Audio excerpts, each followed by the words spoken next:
ఈరోజు వచ్చి ఏటకూర అండి, మేకకూర వండడానికి తీసుకొచ్చాము. ఇగో బగారా రైస్, బగారా అన్నం అయింది. ఇవి కావాల్సిన పదార్థాలు చూడండి. ఏటకూర కావాల్సిన పదార్థాలు: స్టవ్ వేడెక్కింది, ఆయిల్ తీసుకుంటున్నా.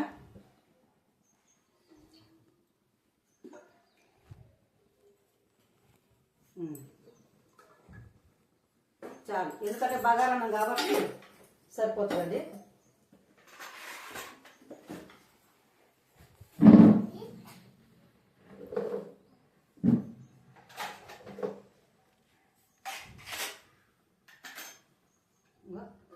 పచ్చిమిర్చి వేసుకున్నాం.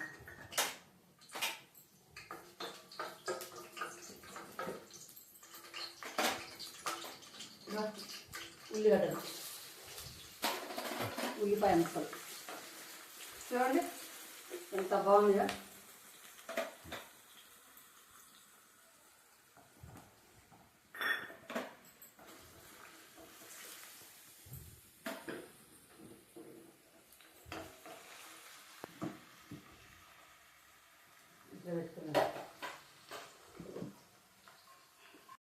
ఇదో తాలింపు కాలింది. కొత్తిమీర పుదీనా, పసుపు,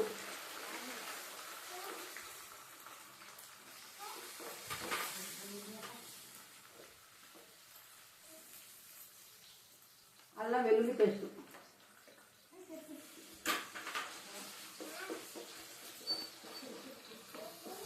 చూడండి ఎంత మంచి వాసన వస్తుంది. అల్లం వెల్లిపాయ నూనెలో వేడెత్తుంది కదా, మంచి వాసన వస్తుంది.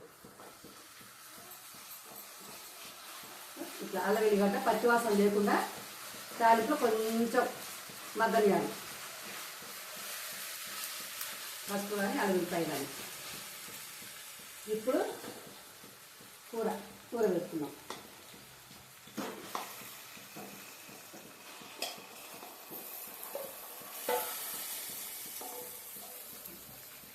వేసుకున్నాం కదా, ఇప్పుడు కలుపుకున్నాం.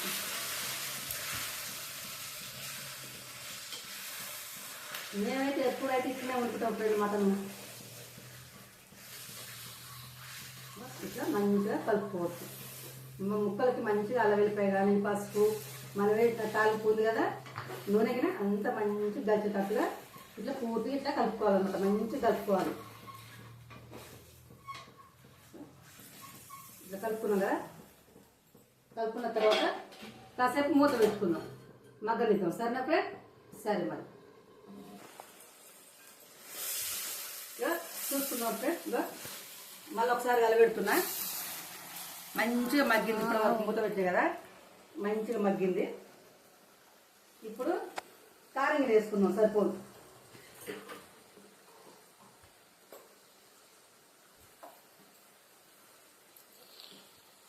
మేము కొంచెం కారం ఎక్కువ వేస్తాం ఫ్రెండ్, సరేనా? నేను ఎందుకంటే మటన్ కాబట్టి కొంచెం కారం కానీ మసాలా కానీ కొంచెం ఎక్కువగానే ఉండాలి. మరీ సప్పగా ఉంటే అంత టేస్ట్ అనిపించదు. చౌదరి తక్కువ చేసుకున్నాం.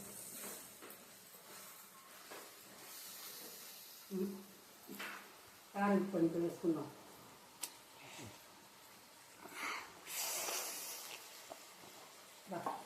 ఈ వాసన అయితే మస్తు అనిపిస్తుంది నాకైతే. ఉడకకముందే తింటే బాగుంది అన్నట్టు అనిపిస్తుంది వాసనకి. ఎంత మంచిగా వస్తుంది స్మెల్.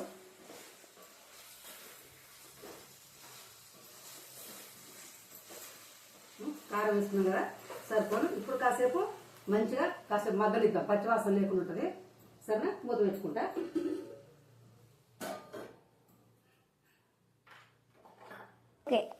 ఉందిదా? కొంచెం ఉప్పు వేస్తున్నా ఫ్రెండ్. అల్లం వెల్లిపాయలో కొంచెం ఎక్కువ వేసినాం మేము, ఖరాబ్ కాకుండా ఉంటుందని. అల్లం వెల్లిపాయలు ఉప్పు, కారంలో కూడా ఉప్పు ఉందనమాట. అందుకే నేను కొంచెం తక్కువ వేసుకుంటున్నాను ఇప్పుడు ఉప్పు. చూడండి, ఇగో ఆయిల్ కనిపిస్తుంది చూడండి. నీరంతా ఇంకిపోయింది మటన్లో. ఇగో ఇట్లా వచ్చింది కదా. ఇప్పుడు కొంచెం ఎసరు పోసుకుందాం. సరేనా? ఇట్లా కలబెట్టుకొని ఎసరు పోసుకుందాం.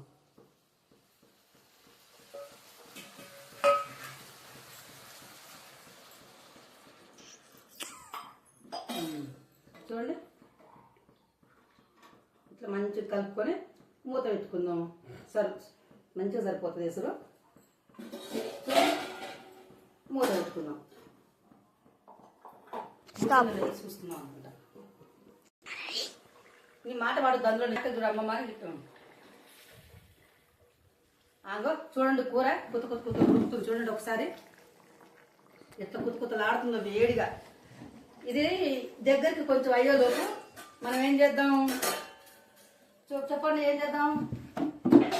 ఇగో ధనియాల పొడి ఉంది కదా, ఆల్రెడీ ఇంట్లో మసాలా వేసి కొట్టుకున్నామండి. వేసుకొని ఎల్లిపాయలు ఉన్నాయి కదా, ఎల్లిపాయలు కూడా ఇంట్లో వేసుకొని దంచుకుందాం. ఎందుకంటే ఎల్లిపాయలు ధనియాల పొడులు అప్పటికప్పుడే వేసి కొట్టుకొని చికెన్ కానీ మటన్ కానీ వేసుకున్నాం అనుకో సూపర్ అండి.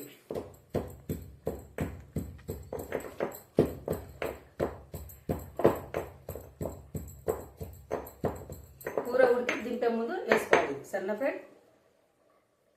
నేనైతే ఒక గిన్నెలోకి ఎత్తి పెట్టుకుంటున్నా.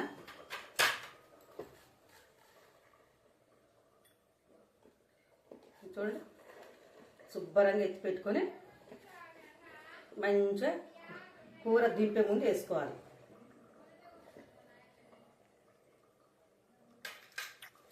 ఇది పక్కకు పెట్టుకుంటాండి. చేతి కింద అడ్డం వస్తుంది. కూరలో ఇప్పుడు కొబ్బరి వేసుకున్నాం. కూర ఉడుకుతుంది కదా, కొబ్బరి ఒక 2 నిమిషాలు ముందు వేసుకుంటే కొబ్బరి కూర చిక్కగా అవుతుంది. కూర చిక్కగా అవుతుంది, చాలా రుచిగా కూడా ఉంటుంది. యాటకూరకైనా నాటుకోడి పులుసుకైనా కొబ్బరి వేసుకోవాలి.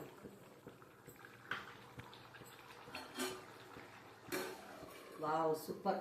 వాసన మాత్రం మస్తు ఉంది, తినాలనిపిస్తుంది.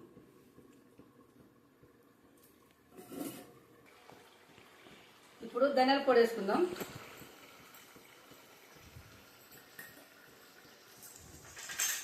కూర దగ్గర పడింది చూడండి. నాటుకూర కదా, కొంచెం పులుసు ఉండాలి. మరీ గట్టిగా ఉంటే తినరాదు. పెద్దవాళ్ళు తింటారు కదా ఇంట్లో, వాళ్ళకి తినరాదు. సరేనా? బాగారణంలో కూడా మంచిగా ఉండాలి అట్లుంటాయి. ఇగో కొత్తిమీర కూడా ఇప్పుడు దించే ముందు కొత్తిమీర వేసుకుంటున్నా.